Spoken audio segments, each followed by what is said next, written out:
បាទជំរាបសួរបងប្អូនទាំងអស់គ្នាថ្ងៃនេះថ្ងៃអាទិត្យទី1ខែកុម្ភៈឆ្នាំ2026បាទវេលានេះគឺវេលាម៉ោង5:30នាទីរសៀលបាទថ្ងៃនេះបញ្ញាហ្វាមបានរៀបចំដាំមូនបន្ថែម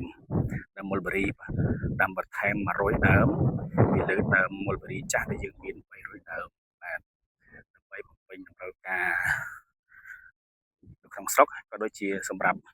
ការកែច្នៃនៅក្នុងឆ្នាំ2026នេះបញ្ញាហ្វាមានចាប់ផ្ដើមការធ្វើការកែច្នៃស្រា Mulberry Wine ស្រាបែបស្រាក្រហមហើយនឹងបន្តបន្ទាប់យើងនឹងមានការកែច្នៃបន្ថែមទៅជាMulberry Juice បាទអញ្ចឹងទេ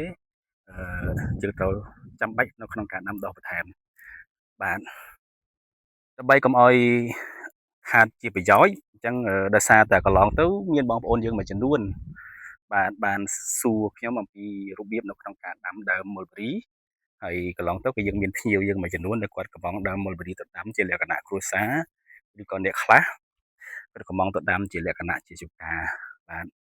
20ដើម30ដើមអញ្ចឹងទៅក៏គាត់សួរខ្ញុំថាតើយើងដាំយ៉ាងម៉េចយើងដាំយ៉ាងម៉េចអញ្ចឹងណាឲ្យល្អបាទអញ្ចឹងខ្ញុំសូមចែករំលែកជាបទពិសោធន៍ផ្ទាល់ខ្លួនបាទសម្រាប់ខ្ញុំអឺនេះបងប្អូនឃើញរោងនេះរោងយើងគប់រោងយើងឲ្យអន្តរជាតិគប់រោងឲ្យទៅហើយយើងគប់រោងអញ្ចឹងក៏បានយើងមិនគប់រោងក៏បានដែរស្រេចបងប្អូនទេក៏ប៉ុន្តែការដែលខ្ញុំគប់រោងនេះគឺដើម្បីធានាថាខែវស្សាមុលប៊េរីយើងអត់លិចទឹកបាទយើងមានរោងឲ្យខ្ពស់ជាងទៅដើម្បីការពារខែវស្សាវាអត់លិចទឹកអញ្ចឹងណាហើយចន្លោះពីរោងមួយទៅរោងមួយបាទចន្លោះពីរោងមួយទៅរោងមួយគឺ3ម៉ែត្របងប្អូន3ម៉ែត្របាទចន្លោះពីរោងនេះមួយហើយទៅរោងនោះមួយ3ម៉ែត្រហើយចន្លោះដើម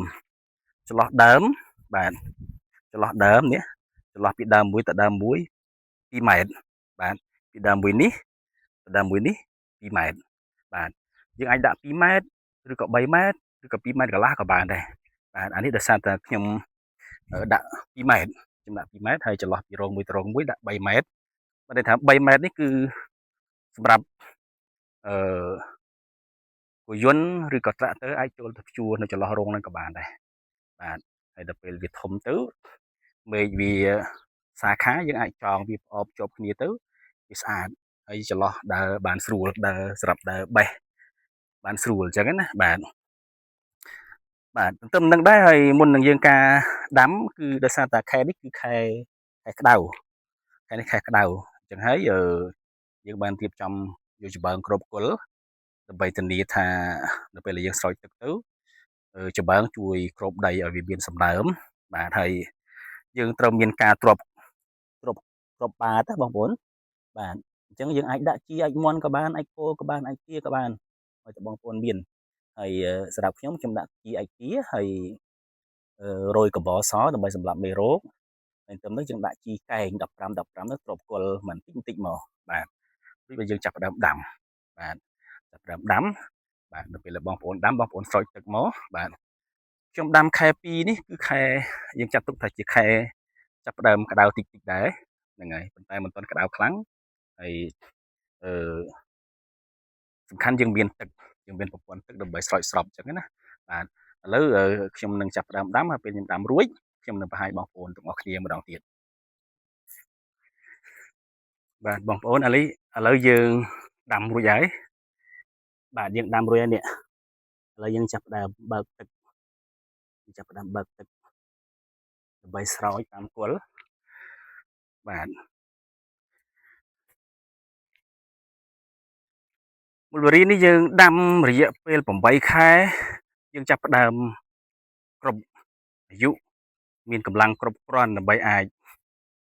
ឲ្យចេញផ្លែបានហើយអញ្ចឹងដាំបាន8ខែឥឡូវយើងដាំខែ2អញ្ចឹងបានន័យថាដាច់ខែ10បាទដាច់ខែ10នេះពេញ8ខែពេញហើយយើងចាប់ផ្ដើមកាត់ស្លឹកដើម្បីយកផ្លែអញ្ចឹងបានន័យថាមុលប៊េរីនេះខែ12បាទខែ12ឆ្នាំ2026នេះគឺយើងចាប់ផ្ដើមបេះ ប្រមូលផ្លែបានហើយប្រមូលផ្លែបានហើយអញ្ចឹងយើងដាំ4ជួរនេះ1 2 3 4បាទខាងនោះយើងអត់ទាន់បានដាក់ចំបើងពេញស្អែកយើងចាប់ផ្ដើមដាក់ចំបើងដើម្បីគ្របគល់អញ្ចឹង4ជួរនេះសរុបទៅជិត100ដើមបាទអញ្ចឹងចុងខែ12ត្រឹមខែ12ឆ្នាំ2026យើងចាប់ផ្ដើមប្រមូលផលបានហើយបាទអញ្ចឹងសំខាន់ការដាំដុះមិនថាដំណាំមនឬដំណាំអីផ្សេងទេសំខាន់ក្រៅពីការរៀបចំជីទ្រាប់បាតហើយនឹងរៀបចំដីឲ្យបានស្អាតហើយគឺការស្រោចស្រពគឺសំខាន់មែនទែនបាទបើសិនជាការស្រោចស្រពមិនបានគ្រប់គ្រាន់នឹងទោះបីជាជីល្អមិនក៏យើងមិនអាចដាំដំណាំនឹងបានល្អដែរដោយសារយើងត្រូវការទឹកដំណាំយើងត្រូវការទឹកច្រើនជាងជីដំណាំយើងត្រូវការទឹកច្រើនជាងជីអញ្ចឹងណាបាទអញ្ចឹងអរគុណច្រើនបងប្អូនទាំងអស់គ្នាបាទនៅពេលដែលដំណាំយើងខែក្រោយអីយើងចាប់ផ្ដើមអាប់ដេតថតក្នុងវីដេអូបន្តទៀតដើម្បីបង្ហាញជូនបងប្អូន